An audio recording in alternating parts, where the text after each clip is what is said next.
Hello everyone, present in present tense. और आज हम बात करेंगे इंटरोगेटिव सेंटेंसेस की। देखिएगा, इंटरोगेटिव सेंटेंस किन्हें कहते हैं? Those sentences which start with any helping verb are called interrogative sentences।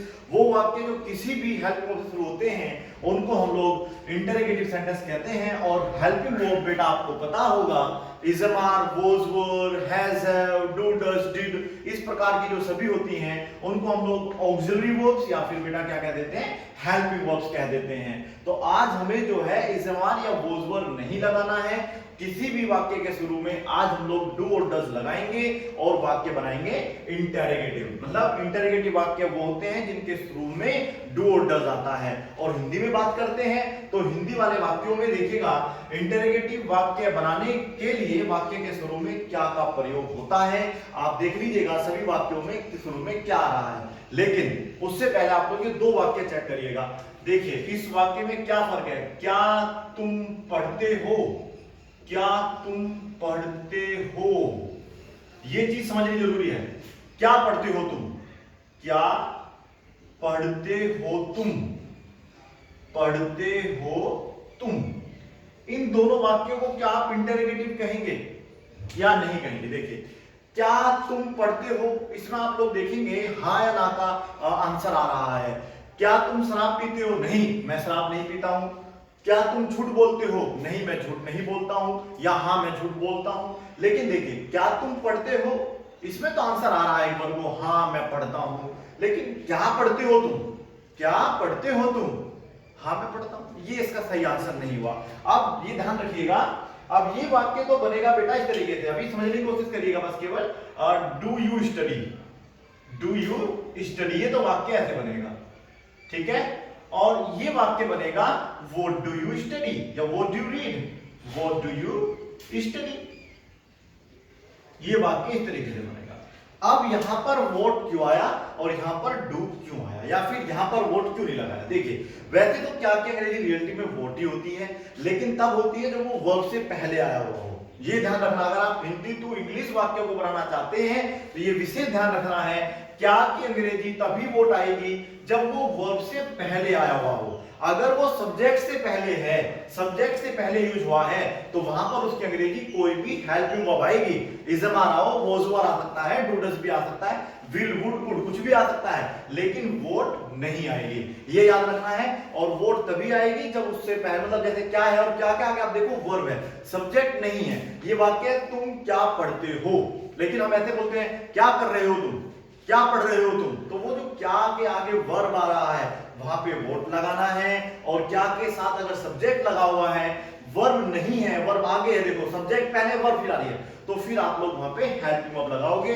और जब हम लोग हेल्पिंग वर्ब लगा के कोई भी इंटरोगेटिव वाक्य बनाते हैं तो उसका आंसर यस और नो में दिया जाता है।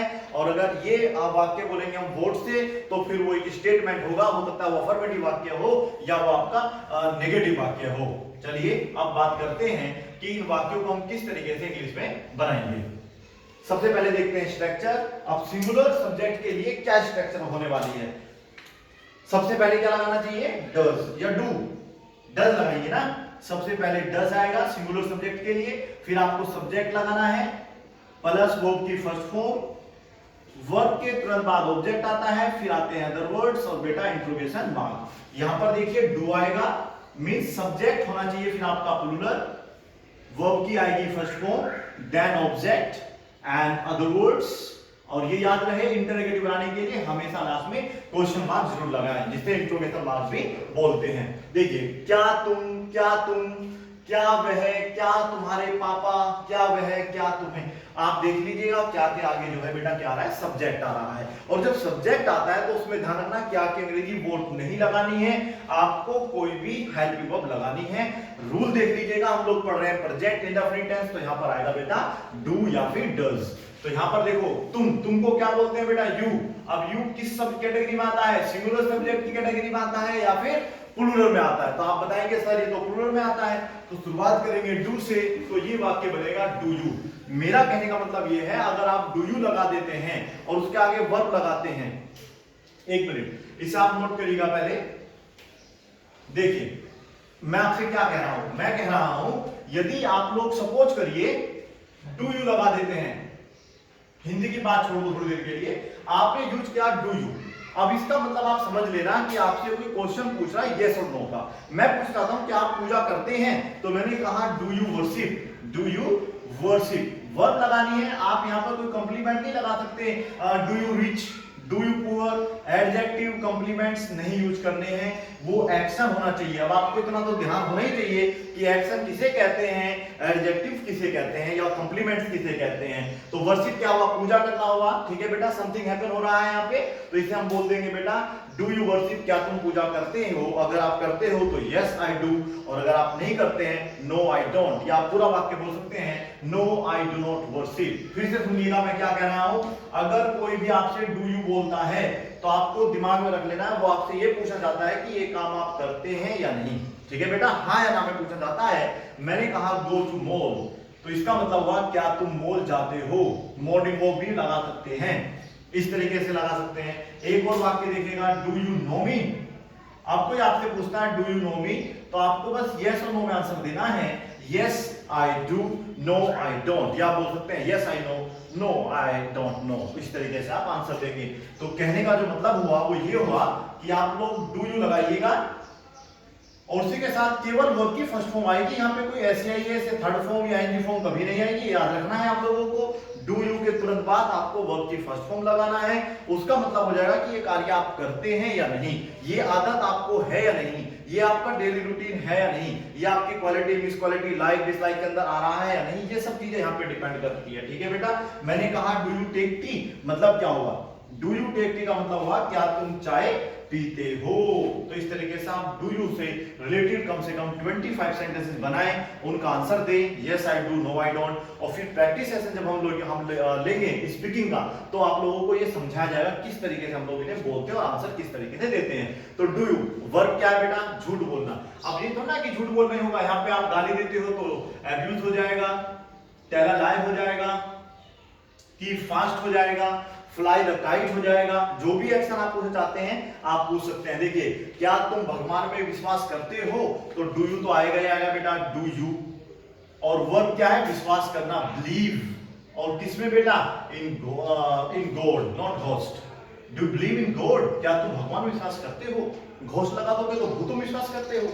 क्या तुम डॉक्टर बनना चाहते हो, ये थोड़ा सा अलग है। देखिए अलग क्या है, एक तो इसमें वर्ब है बनना और एक है बेटा चाहना। तो जब दो वर्ब होती है, चाहने के साथ आपकी जो इंटेंशन हम पूछ रहे हैं, डिजायर पूछ रहे हैं, क्या इच्छा है आपकी ऐसी, तो वहां पर आप डू यू तो लगाएंगे, डू यू, और बेटा यहाँ पे आता आप से लगा दीजिएगा वांट टू, और वांट टू के साथ हम लोग क्या बेटा यूज कर सकते हैं, wanna, do you wanna, wanna be a doctor, do you wanna be a doctor, क्या तुम एक डॉक्टर बनना चाहते हो। आगे देखिएगा, क्या तुम शराब पीते हो, do you drink. Wine alcohol भी लगा सकते हैं, लेकिन हम यहाँ पे बस केवल ड्रिंक लगाएंगे तो वाक्य का सेंस बन जाएगा। शराब पीने को हम लोग ड्रिंक भी बोलते हैं, डू यू ड्रिंक, क्या आप ड्रिंक करते हैं, नो आई डोंट, नहीं मैं नहीं पीता हूँ। क्या तुम्हें खाना बनाना आता है, यहाँ भी दो एक्शन है बेटा, एक तो बनाना आना और ये आना आना नहीं है, ये आता जो है ये जानते के अकॉर्डिंग लिया गया है। क्या तुम खाना बनाना जानते हो, तो खाना बनाना जानते हो, डू यू नो तो लगाएंगे, do you no, do you no. अब ये जरूरी नहीं कि नो के बाद हमेशा आप हाउ टू ही लगाएंगे, देखिएगा, do you know me, do you know me, क्या तुम मुझे जानते हो, do you know my father, क्या तुम मेरे पापा को जानते हो, do you know Anil sir ji, इस तरीके से हम बात कर रहे हैं। डू यू नो, अगर हम किसी व्यक्ति की बात करते हैं तो सिंपल आ जाएगा, ऑब्जेक्ट कॉम्प्लीमेंट आपका सिंपल होगा, लेकिन अगर वर्ब लगानी है नो के साथ तो फिर आपको हाउ टू लगाना होगा। Do you know how to cook, make the food लगा सकते हैं, नहीं तो कुक लगा लीजिएगा और वाक्य आपका complete. Do you know how to cook, क्या तुम्हें खाना बनाना आता है। आगे देखिए, वह रोज लेट आती है। अब वह की अंग्रेजी आप देखिए बेटा क्या होती है, सी या ही लगाते हैं, ये सिंगुलर सब्जेक्ट होता है तो यहां पर आ जाएगा डज, वाक्य बन गया डज सी। अब इस सी का मतलब क्या है, अब इस सी का मतलब चलो ठीक है आप समझ रहे हैं वह है, मैं कहता हूं अगर आप डज का प्रयोग कर रहे हैं तो आप लगा लीजिएगा डज, नो प्रॉब्लम, दो जी डज लगा लो आप, हो गया आपका डज। अब इतना दिमाग में रख लेना आपने कि अगर आपने शुरू में डज लगा दिया, ठीक है, अगर आपने किसी वाक्य के शुरू में डज लगा दिया तो आप मान लीजिए क्वेश्चन कर रहे हैं, और कोई आपसे पूछ रहा है तो नहीं कि आपसे कोई क्वेश्चन पूछ रहा है, ठीक है। अब आप यहाँ पर जो है कोई भी सिंगुलर सब्जेक्ट लगा सकते हैं।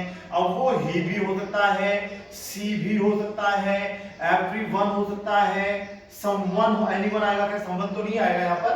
और एक हो सकता है आपका माय डैड, योर डैड भी लगा सकते हैं, योर डैड। ज्यादातर वाक्य हम इस तरीके से ही पूछते हैं, बनाते हैं। तो आप देखिएगा, तो अगर मैं डज ही या सी कोई भी सब्जेक्ट यूज करूंगा तो मुझे अब करना नहीं है, बस केवल वर्ब की फर्स्ट फॉर्म लगा देनी है और वाक्य मेरा कंप्लीट हो जाएगा।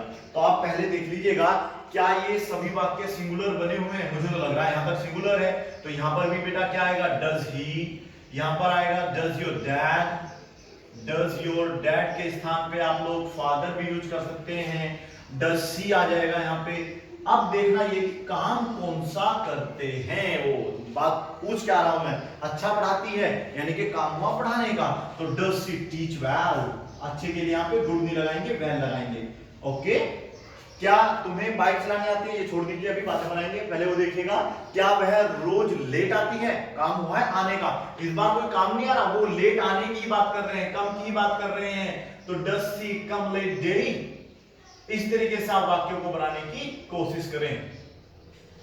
क्लास से जरूरी प्रैक्टिस, प्रैक्टिस ज्यादा करोगे, रिलेटिव में आपको डाउट्स आपके दूर हो जाएंगे, और जब आप प्रैक्टिस करते रहेंगे 110% you will be able to speak English without any doubt. क्या वह गाली देता है, वो बताइए, एक्शन क्या हुआ, गाली देना, तो यहां पर आ गया अब्यूज, डज ही अब्यूज।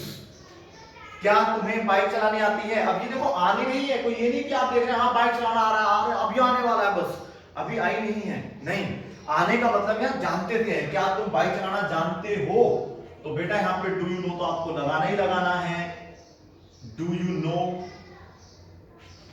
ठीक है, अब यहाँ पे हम जानना चाहते हैं, मोदी के बारे में पूछ रहा हूं, do you no Narendra Modi, तो चल जाएगा, सिंपल चलेगा, लेकिन हम तो बात कर रहे हैं एक्शन की, क्या वो एक्शन जानते हैं, तो जब एक्शन हम कनेक्ट करेंगे नो के साथ तो हाउ टू लगाते हैं और आ जाएगा ride bike, ride a bike. Drive भी नहीं लगाया क्योंकि ड्राइव चार पहिया वाहन के लिए आता है, जिसमें दो पहिए होते हैं उनके लिए हम लोग राइड लगाते हैं।